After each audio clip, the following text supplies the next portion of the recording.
Okay mga kabutingting, meron tayong belo ng spinner. Kunyari po, ito po yung ating spin tab. Yan po ang ating seal, ang ating water seal para hindi po tumagas. Ang problema po nito, unti-unti po kasing umiinit yung busing at unti-unti rin po natatanggal yung pagkadikit ng goma sa busing. Kaya mangyayari mga kabutingting, matatanggal po yung busing sa goma. Pag natanggal na po yung busing sa goma, aalog-alog na po ang ating spin tab.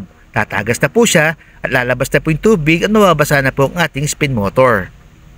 Ito po ang bagong belo. Tuturuan ko po kayo ang diskarte kung paano po hindi na matanggal yung busing na yan sa kanyang goma. Patagal ko na pong ginagawa to sa akin shop mabutingting at subok ko na po talaga to. Ngayon mabutingting, simple lang po ang ating gagawin. Kukuha lang po tayo ng alambre. Ayusin lang po natin. Tapos kuha po tayo ng plies para maigpitan yung goma para hindi na po mawala yung busing. May nag-comment po sa ating live, sabi po niya hindi daw po umiinit yung busing. Hindi pwedeng hindi siya uminit kasi dyan po umiikot yung spin tab mga putingting. Di ba mga putingting, pag nirap po natin ang ating dalawang palad nang mabilis makakagawa po tayo ng init, ganyan din po yung mga putingting. Kaya mga putingting, mas maganda talian na para safe muna po siya. Okay mga kabutingting, maraming salamat po sa panonood po ninyo.